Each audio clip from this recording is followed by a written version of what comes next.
हमारे और आपके चहीते superstar power star Pawan Singh भैया जी का आज जन्मदिन है, जो कि सुरों के बादशाह हैं। भैया जी को मेरी तरफ से और मेरे पूरे परिवार की तरफ से उनके जन्मदिन की ढेर सारी शुभकामनाएं एवं बधाई। साथ ही साथ मैया सीता से ये कामना कि वो हमेशा स्वस्थ रहे और ऐसे ही हमें बहुत सारे अच्छे अच्छे गाने देते रहें।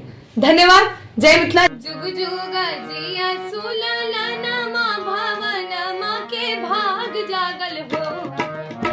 जुग जुग जिया सुललनमा भवनमा के भाग जागल हो। ए ललना ए ललना ए ललना लाल हुई है फुलवा के दीपक मनवा में आस लागल हो। ए ललना लाल हुई है फुलवा के दीपक मनवा में आस लागल हो। युवा सब साथ बाड़े पावर स्टार के, युवा सब साथ बाड़े पावर स्टार के। एनडीए के वोट दी खूबे ललकार के, एनडीए के वोट दी खूबे ललकार के।